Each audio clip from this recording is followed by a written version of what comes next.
live, laugh. How's it going, everybody? My name is Daniel. And I'm Christian. And we are joined by the Frank Sinatra of the Spanish Mafia, Gino Toldyouso Rivera. Did I get that right? You got it right. A lot of people get it wrong, but you got it right, and I love it. Oh, absolutely. That's it's good to make a good first impression. Absolutely. How are you doing tonight? I'm doing wonderful. I can't complain, man. My body feels great. I just got out of training. Just taught some students some stuff. I'm just always on the go, and I never have time to myself. I never have time to just relax, but that's what happens when you want to be the best, you know? Yeah. Awesome. Absolutely. And we will 1000% talk about your whole training deal. Like, that is awesome. But we're also going to try to get into your story and a little background on you and just try to dig into the story of how you became who you are now, because you are killing it now. Like, you're everywhere, man. I hope so. I always tell people, and I get that often, right? And I always go, you know what? I don't feel that. I don't see that. I feel like I'm stagnant and that I'm not doing anything. And everybody's like, are you crazy? You're here, you're there, you're here, you're here. And it's like, well, I don't know. I don't see it. I don't know. Yeah. It's a wild thing, because I've probably followed you on social media for like 2 or 3 years, and to follow your journey through that and working the guys you're working with, to be training guys at such a high level, and then occasionally I'll be watching WWE and you'll pop up, and then or Dark and you're there, or when 205 was running, I remember seeing that and be like, what the? Okay, look at him. Yeah. Definitely, man. You know, yeah, I mean, I've done some fun stuff. I've done some absolutely just, dude, I've had a wild ride. Like, wrestling is just one giant roller coaster. Yeah. I'm definitely afraid of heights, and I'm just the whole way down. I'm like, I'm right there with you with roller coasters. Absolutely. I'm literally next door to Texas. I'm in Albuquerque, New Mexico, and I wrestle a lot of Texans, you know, being around in the Southwest area. And they taught me a phrase. It's called "bless your heart." So when you say, I follow you on social media, I'm like, bless your heart, because I am horrible. I am the worst. All I do is promote, push. And regardless if I get 1 like, 2 looks, no likes, 100 likes, it doesn't matter. I'm still chucking along. You know what I mean? Consistency is the key there. Yeah. And I tell a lot of people that. I'm like, hey guys, look, I've been wrestling for 15 years now. And the way I get my bookings, my podcasts, my interviews, radios, news stations, whatever it is. Yeah. Because they love the way that I promote. Yeah, of course. It's a nonstop thing. And I just have my ways of promoting it. It's just, it always works for me. Yeah. That's why I'm booked all the way through August right now. So there you go, man. That's awesome. And another thing I've kind of noticed, I kind of equate you to on like the Brutal Bob Evans level of, like, you're not just promoting your stuff, you're like throwing like good stuff to know, like, you're a wrestler. Yeah. Knowledge. That's always really cool. Yeah, it's good to pass it down. Why am I mean, I can't take this stuff when I die, right? I've got to give it back to somebody, you know. And there's been a lot of helpful people on my journey who have given me gems and stuff that I was like, sure, I heard you, but I'm not using it. Yeah.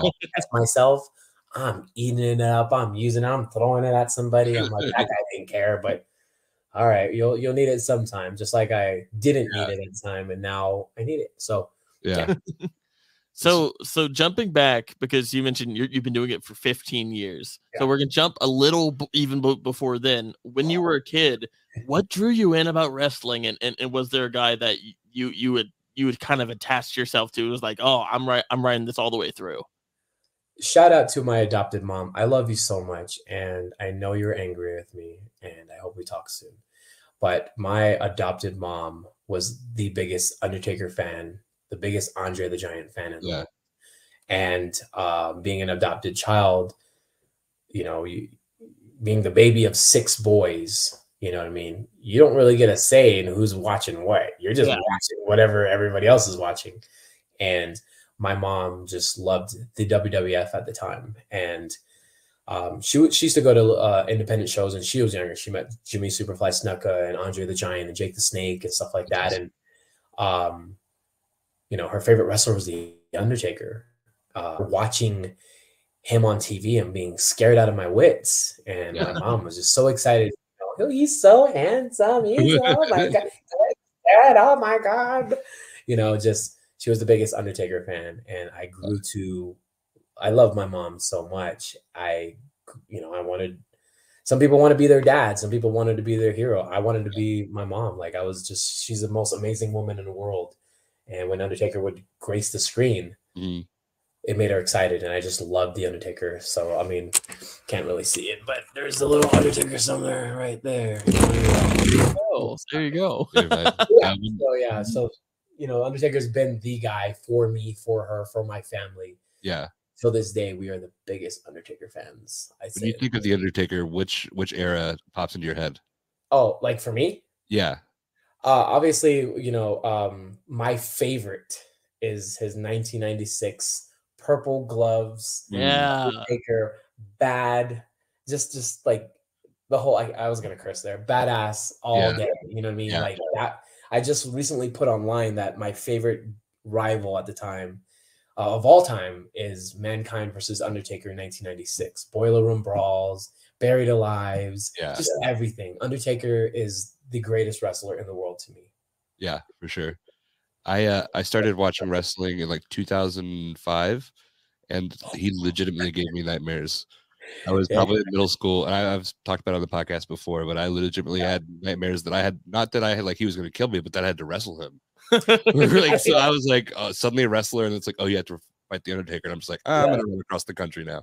Yeah, I met the Undertaker for the first time in my life, and I got starstruck. I've never been starstruck around anybody, and I've met so many famous people, 3-6 Mafia, you name it, whatever, and I've never gotten starstruck. And then I met the Undertaker at a signing, and I literally was standing tall, and he was sitting, and he was still taller than me. And he, there was a lady, she's like, oh, do you want to give me your camera? I'm like, yeah, here, I want it like this, not like this. Hold it like this. The whole time he's behind me, and he's like, oh, wow. For my hand. And then I look at him, shake his hand, and I'm like, hi. I take a picture, and I bolt, and I leave. Yeah. I did not get the chance to tell him that you are the reason I am a wrestler. You are the reason for my happiness. You are the reason my mom loves this. I got into this business because of you. Yeah. I just took the picture and I left. Yeah. It was literally 10 seconds when I could have stayed at least another 30. But I was so starstruck, and I hope I get the opportunity to tell him how much he meant to me one day. We'll see. Yeah, he's still out there doing things. That's awesome, man. I like when I started watching wrestling, it was like 2008. And so I come from like a theater background, with my dad being a theater teacher, and there is never such a suspension of disbelief. Like, it's like, oh, this guy came back from the dead and he set his brother on fire in the childhood home. But like that was like, oh, like he kind of got me into wrestling, because like, oh, this is theater. Like he is the epitome of just entertainment. Like, this is suspension of disbelief to the 10th degree. Everyone just goes with it. And like, that is incredible. And I fight with it daily with people that, obviously everybody wants to be the cool guy and go, hey, I'm a wrestler. And who's your favorite wrestler? Because my favorite wrestler is Tanahashi and Okada and Omega and Isawa and whoever. And I'm like, well, my favorite wrestler is the Undertaker. And they're like, really, bro? And I'm like, what's wrong with that? Well, he's a dead man. How can he? I'm like, do you like Star Wars? You want to go that route, okay? Because we can go that route with Star Wars. Yeah. You know what I mean? You suspend your disbelief. You don't really believe that there's people up there with lasers, right? Yeah. Like, you don't believe that, do you? I mean, do you? Right? Yeah. I know Undertaker's not dead, but it's a suspension of disbelief, guys, and we won't get into that. But it's the whole, wrestling's the, or. You like The Undertaker? Do you like Star Wars? I love Star Wars. Okay, nerd. Let's talk about it. So right. Undertaker in the ring, though, like, deserves a little bit more respect too. Like, some of the stuff that he was doing, like the old school and the Undertaker dive, where he's just like a 6'8" dude just flying through the air, like yeah. Believe me, I've done all those moves in honor of my favorite wrestler. Some of them weren't pretty, some of them were awesome, but True big man. One of the best, if not the best big man to ever do it. Sorry, man. That's awesome. That's awesome. And this will very quickly turn into an Undertaker podcast if we're not careful. Yes. Yeah. Sorry, guys. Keep trying. No, because I'll talk forever. I'll talk forever, man. I'm Puerto Rican. It's in my blood. Hey. So jumping a little bit ahead. So you're a wrestling fan. Yes. Where's the switch to I want to do this? How does tryout go? If there's a tryout, how does training go? Like, just talk us through that process of just kind of how you got there. Literally, guys, I've been telling people my whole life I've wanted to be a professional wrestler since, geez, the day I could actually say wrestling. You know, I always knew I wanted to do it. I always knew I was going to do it. And no matter who I told, I was laughed at. I was told, oh, "You're too small, little shrimp." Yeah, right, kid. Go stick to your daytime job.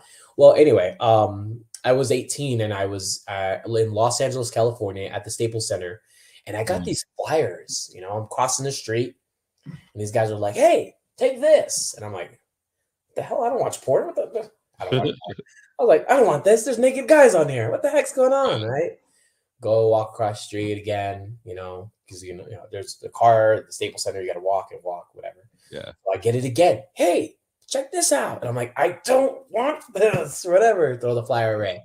Go see my show. I'm being a mark. Oh my God, WWE, whatever. Yeah. Come back out.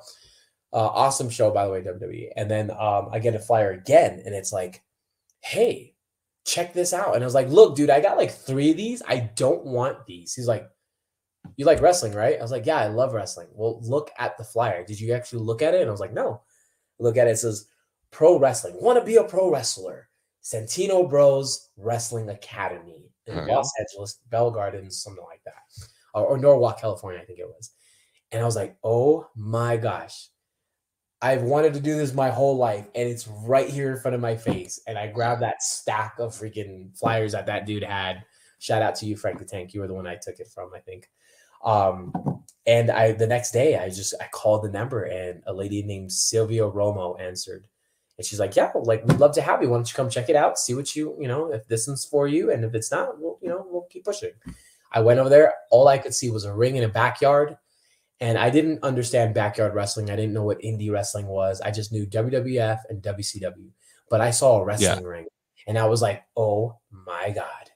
I'm going to be in the WWF one day, or the WWE one day. I was just amazed with the ring. And when I got there, I was like, sign me up. And in 2008, I signed up to be a professional wrestler. I made my debut in 2009. There you go, man. That's awesome. Yes. When shout out went to into it. Wrestling Academy, Joey Chaos, Supreme Angel. Gosh, I can name everybody. Steve Payne, Carnage, they all trained me. I had 11 trainers, literally shaping the wrestler that I was. And that is all thanks to you, Joey Munoz and Sylvia, because I know they'll be watching this. Since Bros Wrestling, guys, check them out in Los Angeles. Okay. Yeah, awesome. We'll definitely share those. It's awesome that you I know a lot of people have the story of their first wrestling training is this dude in a bar, like you were talking about with Vern Gagne, but not necessarily like the level of Vern Gagne. You were able to walk in and find a really reputable school. It's really cool because we've heard some stories about people that haven't.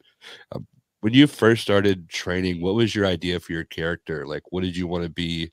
Obviously, you're a huge fan of The Undertaker. So how do you take that love with your kind of personality, and what are we looking at there? I didn't really have a choice in what I wanted to be. I was just told from day one, man, you're a rookie. Oh man, you're natural.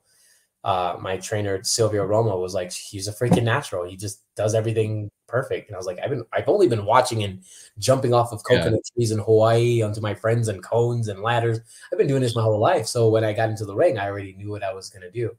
As far as character wise, it was they kept calling me like the rookie, and I was like, okay, well, what is that? You know, like, what is just a rookie? Am I a rookie? What does that even mean? And I couldn't find a character, and I was obsessed with the 80s at one time, and I was like, okay, like I like the 80s. I'm obsessed. It's a trend, whatever.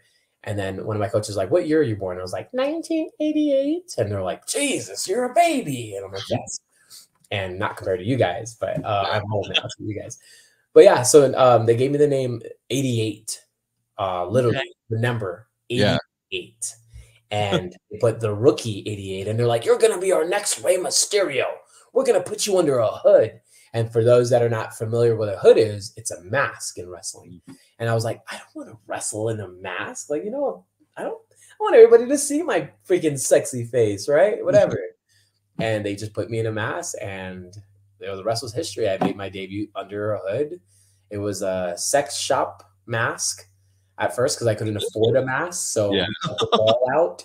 One of those balls that you're like, we cut the ball out. It was a black mask. It was horrible. Every time I'd wrestle, it'd just be like, like it moved. Yeah. The worst mask ever. And I bought these tights that were like $65 on eBay, and it was sex like slave tights. And I didn't have anything. I was a broke kid. Yeah. That's how I got my gimmick. And it was just, I came out to the worst music. It was like, I just can't get enough. I just can't get enough. I think it was Depeche Mode. Yeah. It's the worst theme, worst mask, worst gear, and definitely not what I wanted to be as a character. But I made it work. That's what we do. Question, and this might be just for me, but do you have any pictures of that? Absolutely. I've got tons of pictures. Yeah. Would you be able to share that with us? Absolutely. Like right now? I can. I mean, just at some point. And I would love to see that. I'd love to share that. As you guys are talking, I can definitely get that for you. Okay. Just the thought of loving wrestling so much that you're wearing like a gimp mask that you cut them. It's the worst thing ever. And whenever I see it, guys, I cringe because I'm like, oh, it was me at one time.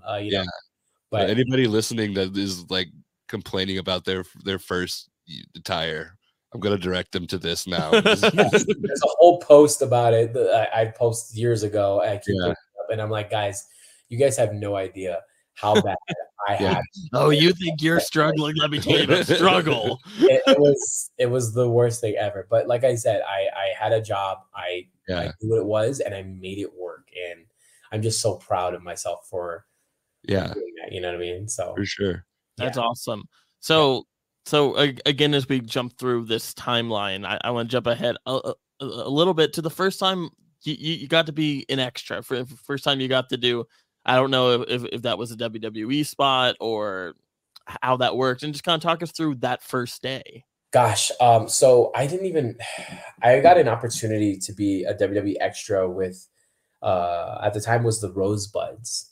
Do you guys remember him? Adam Rose, Adam Rose, yeah.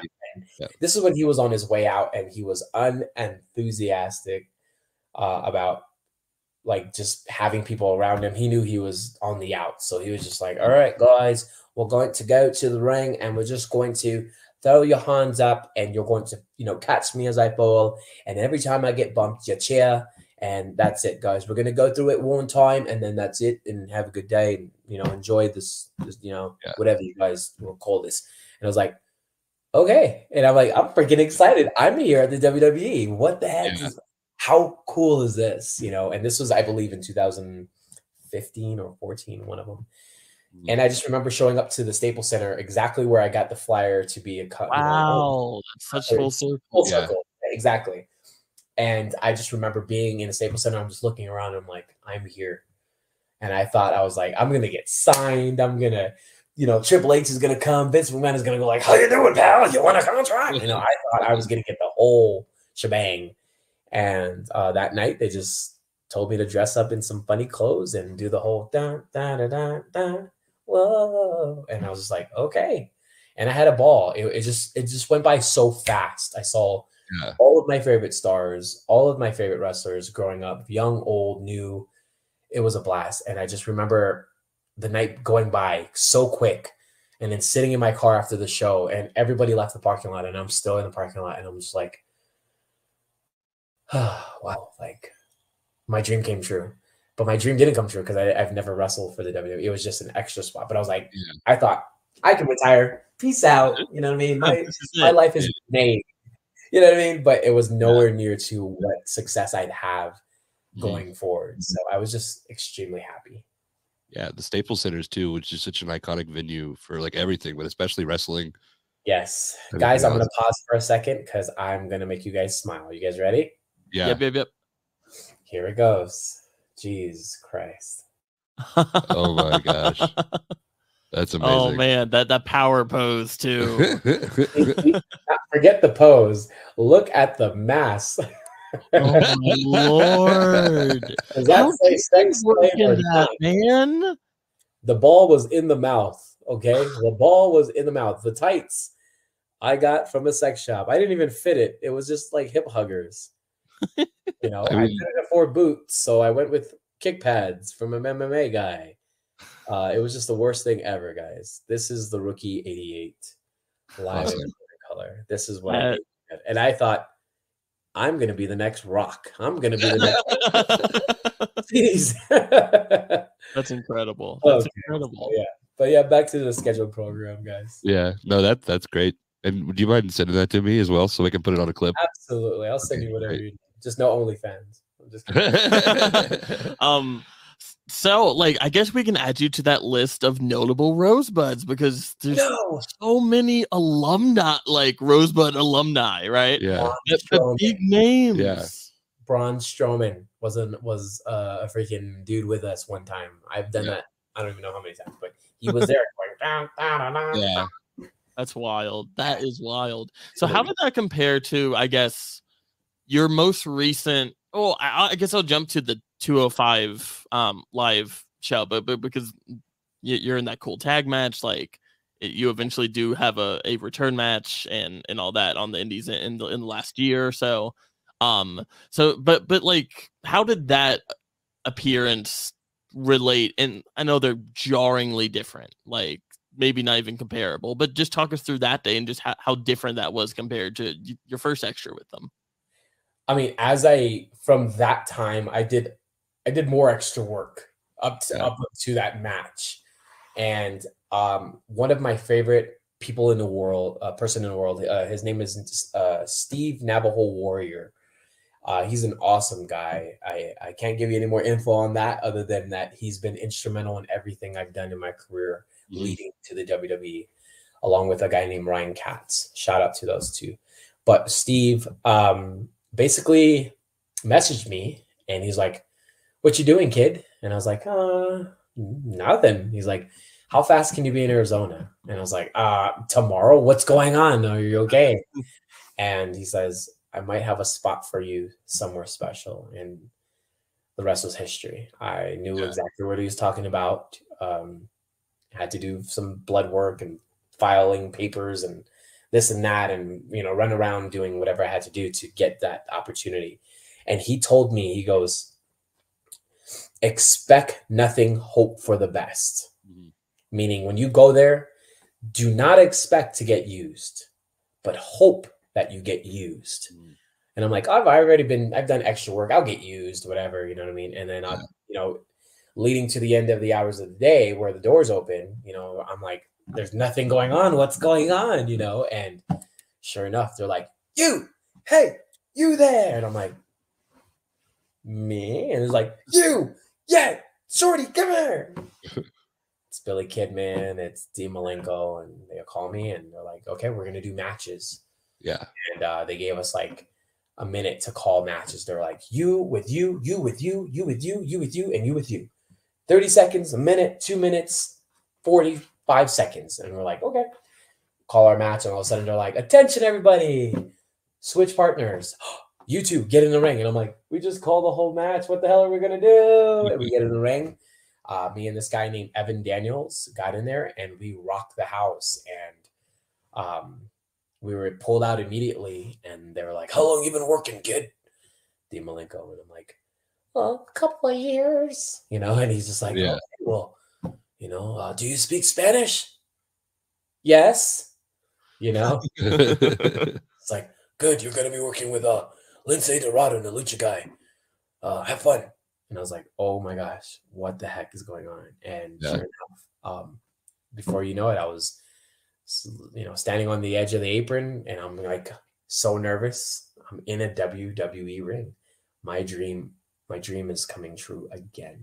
Yeah. I'm the luckiest man in the world. Thank you, Steve Navajo Warrior. That is so awesome, man. And but something I found interesting about that appearance, I was talking to Daniel, but before we recorded it about it, it's one of the few times I've seen that a independent worker didn't get to keep their name. They gave you a different name for it. I forgot about that. So they gave me a name called Corazon Delgado or Delgado Corazon or Corazon something. It means like skinny cat or skinny heart, something like that. And so, was there any thought on their end a little bit behind that? Like, was there a reason for it? Is there a rib? It was a rib or a jab or a joke at me. Yeah. I wasn't like the most fit guy, whatever, but I was skinny and I didn't have this beautiful tan that I have right there, right? I disappeared under the lights, but I just remember D. Malenko going, he has this little stupid toothpick. What's your name, kid? While he's playing pocket pool. Yeah. What's your name, kid? I'm like, Gino Rivera. And he's just like, yeah, hate it. That's not going to go. How do you say skinny cat? And somebody gave him like Corazon Delgado. And he goes, that's it. That's your name. Corazon Delgado. He gives me one name. Yeah. They announce a different name. They flash a different name. And then the announcers call me a different name. And I'm like, is it Delgado Corazon or is it Corazon Delgado? I don't know what. I was just called like two different names. Yeah. While the other guy that didn't even try to get his name, he was like, what's your name? Evan Daniels. I love it. And I'm like, Evan Daniels? That is the worst name in history. How come he gets to keep his name? That's two first names. Sounds like somebody trying to be like a whiskey character. You can roll your tongue. Rivera. Evan Daniels. How boring is that? I love you, Evan. But how does he get to keep his name? How unfair. Yeah. But it was just the greatest thing. That's awesome. And I have one more question about the extra work, and then we'll get down to different things. But now, how does that compare to the AEW Dark appearance? How does that come to happen? You're working Cass, which is just Morrissey, which is so fun to see. I mean, it was just kind of like out of left field. I'm like, what's Gino doing here? So how that compared to the WWE experience, and just kind of talk us through that. I'm going to choose my words very carefully here because I got eaten up by Conan on Twitter for bringing up something back then. But the AEW was fun. Okay. But nothing will ever compare to the experience you have when you're back there with the WWE. Yeah. I went with AEW I worked with them in 2020 of March, right before the pandemic happened. How ironic. And I thought I was going to have a match, and they chose to have a guy named Alexander Corrente, and they chose Abaddon at the time. And Abaddon had the place rocking, and this girl was wrestling for like 6 months. And I just remember her and that guy getting opportunities, and I was like, these two, I'm the wrestler, I'm the world traveler. It just made me really like angry because I was like, I'm the traveler, I'm the guy with experience with stars, and these guys are in school like trainees. But I didn't know what was going on. I can't really get into that. But I know that I wasn't happy about how that was, and I said something online, and I wasn't brought back until just recently. And I contacted them since 2020 of March up until just recently when that episode happened. And I heard a week or two before Wrestling Big Cass, we'd love to have you come on down. So I was like, oh my gosh, thank you. I get to wrestle in a match and showcase what I can do, whether it's selling, pumping, making somebody, or possibly showcasing my skills. WWE let me showcase my skills. AEW kind of said, what can you show us? And it was just very, very, very chaotic backstage, where it was just like, this is crazy. You know what I mean? Our matches got switched around a few times, and it was great, you know, but I ended up going from Lee Moriarty and Big Cass to being a tag team match, to my partner being away, to it being a handicap match, to Lee Moriarty being cut, to now it's just me and Big Cass. And man, Big Cass was just one of the greatest. He's such a nice guy, so humble, so underrated. What a great comeback story, man. He's a success, and it's awesome that he's made such this life comeback. His recovery, his road to recovery is awesome, and I pray for that man. And I'm so happy. I'm still a fan of his. And if not, I'm even more of a fan of his now. But Yeah, AEW was just a trip, man. Guys, I walked out there in El Paso. I am not from El Paso. I am from Honolulu, Hawaii. Okay, like I'm born and raised there. And sorry to spoil you guys, I'm not from Brooklyn. Okay, but I'm from Hawaii, and to be in Texas in El Paso, where I perform not regularly, when they saw me out there and they were behind me and they're chanting like Gino, Gino, Gino, whatever, it was just Yeah. the greatest. And the cast was like, they're fucking cheering for this guy. Fuck this little guy. You know, and yeah, he knew what time it was. He knew, you know, he was wrestling somebody with some type of buzz. So it was the greatest time ever. I love AEW. Yeah. But WWE's hard. Yeah. Absolutely. Going from you're like on TV, I'd like to kind of talk about your individual success. Can you talk us through the first time that you ever won a title? If you look at the picture on the screen, you're holding, I think, 4 different titles. So you're no stranger to championships. But what is that first time like?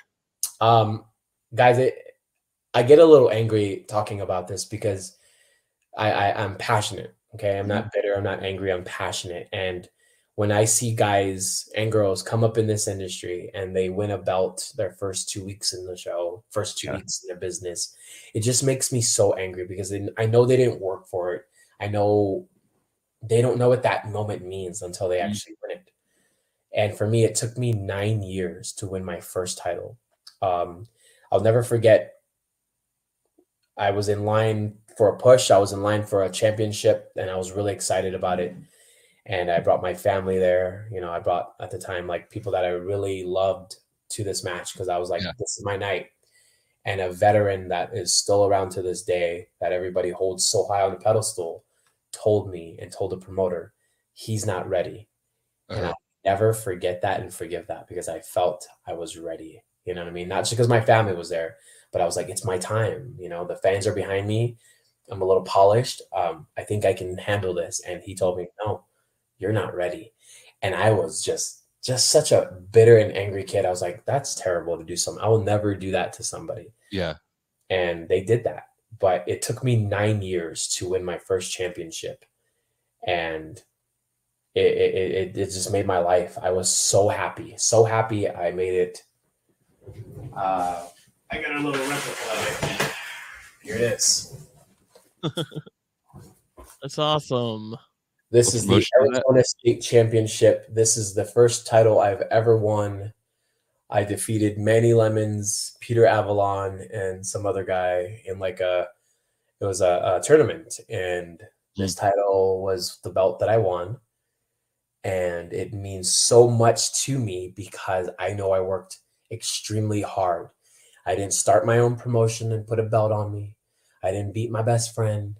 I didn't kiss ass. I didn't do anything. I literally busted my ass and traveled and made a name for myself for someone to make me the first Arizona state champion ever, where I held this title for 315 days. That means I was the best for 315 days. No one could beat me.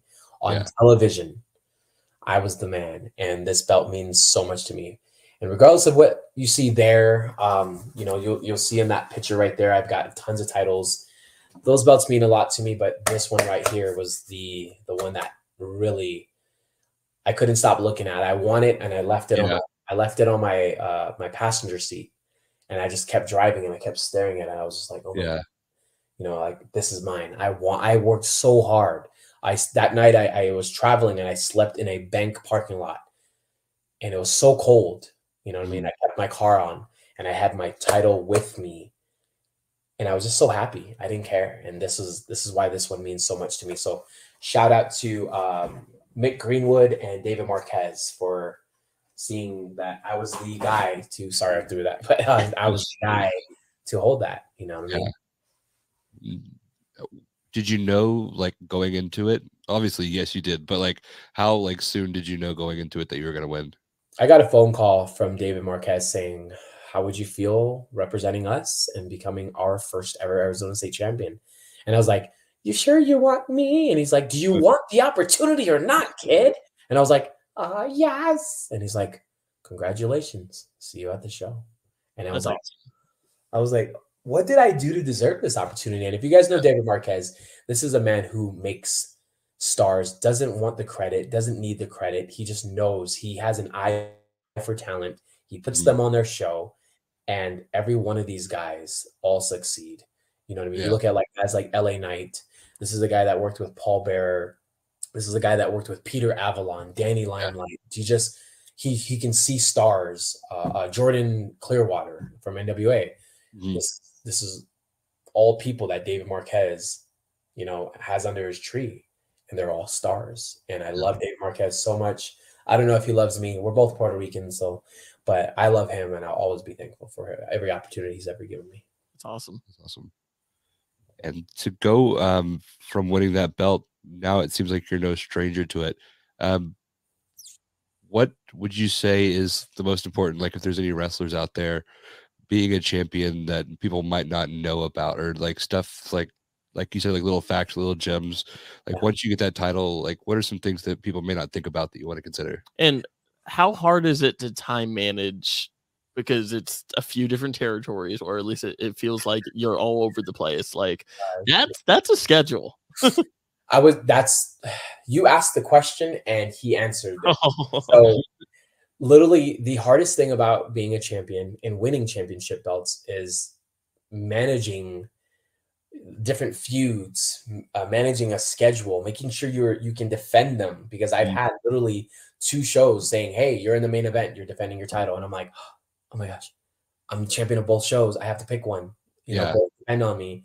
And that just happened recently, like 2 weeks ago, you know? So having a belt is an honor. That means that somebody somewhere sometime believes that you're the best in the company.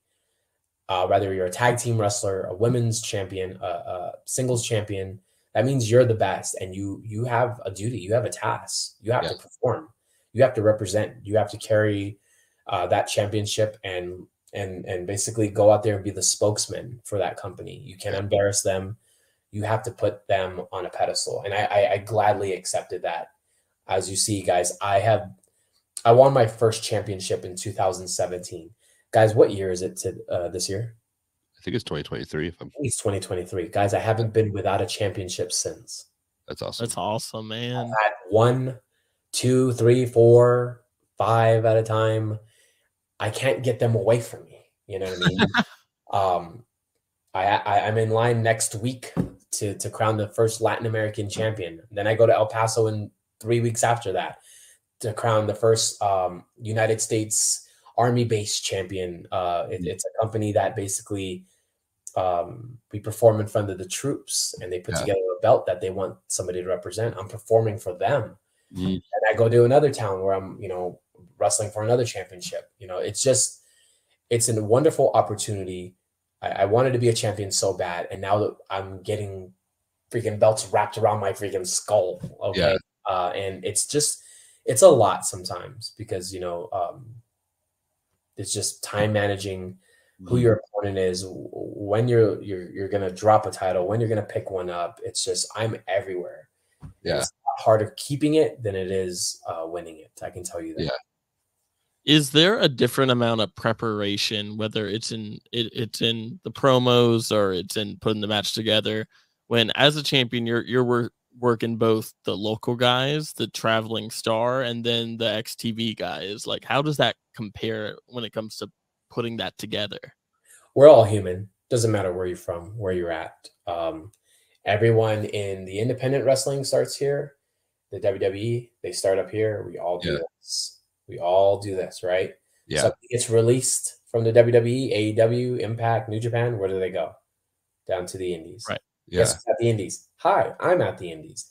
Then you go up, you get signed. Hey, I'm in the WWE. You get released. Where do you go? Back to the Indies. Guys, we do all this all day.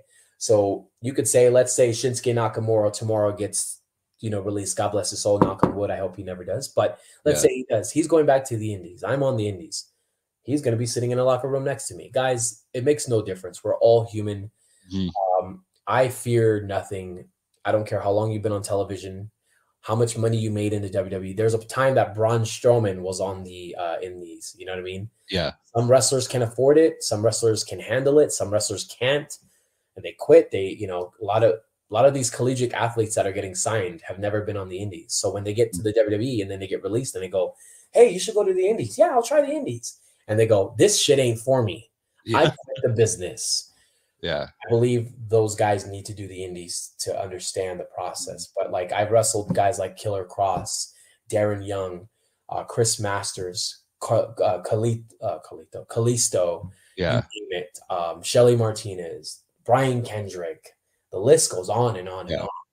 And all of these guys are humans. They just at one time were in a spotlight, and now they're not. The light is shining on somebody else. Yeah. But there's no preparation. Other than just you got to be on your game, you got to train. I train 4 days a week, Monday through Friday, 4 to 7, every single week. I wrestle Friday, Saturday, Sunday. I'm always in a ring, and I'm always a student of the game, watching wrestling, doing wrestling, talking wrestling, giving knowledge, receiving knowledge, going to the WWE, learning, taking what I learned, giving it back to my school, watching my kids do it, and applying it to everything. So wrestling is where you got to eat, breathe, sleep, shit wrestling. You can't just pick and choose when you want to do this. This is what you do. When people say that this is their life, I believe them because it is. It's my life. Yeah. So no preparation. Just understand that people are human, and we go in there and we have a job to do, and it's to entertain fans. Yeah. Is there like an opponent that you've had that you wish that you could like go back and tell yourself as a kid, like, hey, I just wrestled this guy? No, there's not. There's just basically me standing in a ring, in a WWE ring, going, I can't believe I'm here. And me looking at a young me with figures, pictures and stuff like that, I wish I could say, hey, you keep believing because you're going to get there one day. Yeah. Versus my principals telling me I was going to be dead. And, my birth mom giving me up at 2 months old, like I wish I could tell those people that I had a dream and I accomplished it, So I'm a big believer in dreams and faith and all that. And I always tell people, keep believing, somebody somewhere believed in me. I believed in myself and I made it happen. Dreams do come true. You just got to keep working. And I know people are like, well, I've been working at it, but it's never come to me. Then you're not working hard enough. You know what I mean? So yeah, I mean, I don't have a particular person that I'm like, oh my God, I wrestled Brian Kendrick. I told Brian Kendrick, I was like, dude, hey, I used to watch you when I was like in my teenage years. And he's like, you're making me feel old. Yeah. So, but I mean, I haven't gotten into the ring with The Undertaker. I'll never get that opportunity to tell him that, But this summer, one of my idols, one of my favorite wrestlers in the world, Psychosis. Oh, wow. I'm getting in the ring with him, and I'll be That's awesome. I can tell him he was one of the guys that shaped and molded me myself. That's something I can answer your question maybe in another podcast and go, absolutely. I got to tell my idol or one of my guys, hey, you're one of the reasons why I'm in the business. So that's awesome. It's coming. You guys will know. Yeah. And to talk about the wrestlers that everybody knows, who are some wrestlers that you think more people should know? Doink the Clown, Shane Douglas, you know what I mean? Yokozuna. Yeah. These are people that shaped and molded me, you know what I mean? Like Randy Savage, Ted DiBiase. A lot of wrestlers are just like all about Okada, John Cena, The Rock, Stone Cold, Triple H. And I'm like, there's a whole freaking universe of wrestlers like Misawa, you know what I mean? Chono. Does anybody understand what they've done for our business across the ocean? You know what I mean? So many guys, but one of my favorites is I love Matt Bourne, Doink the Clown. No one talks about him. Louis Spicolli, no one talks about him. Luna Vachon, no one really cares about her anymore. I don't know why, but these are people that when people they ask me, who's your favorite wrestlers? And I'm like, I don't have a favorite wrestler other than The Undertaker, but if I have to give you a list, I'm going to tell you Luna Vachon, Shane Douglas, Macho Man Randy Savage, Ted DiBiase. These guys, you can see it in my work. You can see it in my promos. You can see it when I talk. I'm so passionate about them. I love Doink the Clown. You know what I mean? I love Matt Bourne. So, So when it comes to like guys you have worked with that not everyone would be aware of, just guys who should be on the general radar of wrestling fans, Are there a few of those guys that we should definitely check out? Yeah, guys like Justin Taylor, I love. He's one of the first ones that pop in my mind. Justin Taylor is amazing. He's just such a natural. He's smooth. He's very humble. He just knows where to be in the ring, knows what to say, knows how to cut a promo, knows how to wrestle. He's in shape. He's just everything you would see in a wrestler, and that man should be signed. That man should be given an opportunity. He's gotten opportunities in AEW, but like he deserves the world, and I hope he gets it. You know what I mean? So he's one of the guys that I think is awesome. There's a guy like Slice Boogie, you know, in LA. Eli Everfly. There's a list of guys. Matt Vandergriff. Oh gosh, I can go on and on about these guys. All people I think should be elevated, should be somewhere given a chance to showcase what they can do, because they're awesome. All of them. Awesome. Well, I think I want to be respectful of your time. I know you just got done training, so I don't have any more questions. You have any more questions? No, at some point I would love to have you back on to follow up on things, because I feel like we only did scratch the surface in this one, because I feel like you are a wealth of knowledge that give you a platform to continuously do that. I mean, that sounds good on our end. Yeah, and if you want to tell people where they can find you, talk about your wrestling school, your social media, you are probably one of the most dedicated social media wrestlers that I've seen. Have to be. Yeah. All day, guys. I'm literally, this is my office all day. You know what I mean? Like this is how I get myself out there. You know, I can do the whole computer thing. I can talk to people in network, but literally I am emails, DMs, Twitter, Instagram, Facebook, TikTok, you name it. You guys can all find me on Gino Toldyouso, at Gino Toldyouso, on every single platform available. Doesn't matter what social media it is. Gino Toldyouso. I'm active on everything. I have to be, because like I tell my students, like I tell all the wrestlers, one guy might have Twitter, but this girl only has Instagram, but this girl only gets on Facebook, but that guy only uses, I don't know, TikTok. You have to get them all. You have to cover them all. You know what I mean? You can't just have Instagram and be like, I'm going to show Vince McMahon I can do something. Vince McMahon has Twitter. He doesn't even run his own Twitter. You know what I mean? So you just got to be active on everything. YouTube, you name it. You know, I'm active on that at Gino Toldyouso. So please DM me, contact me. I respond to all of my messages. Promoters, you can find me. I'm an easy flight, easy booking, flexible, and everything. So awesome. Check me out. And your school is called Off the Ropes? Absolutely. I have a school called Off the Ropes OTR in Albuquerque, New Mexico. I start students every first of the month, only for $120. Guys, you get the full training. It's doable, guys. There's people charging you $3,000 out there to literally put you in a headlock, break your leg, and take your money and make sure you never come back. I want to see you come back. I have made training affordable for the normal person that is working at a Walmart, that is working behind the desks.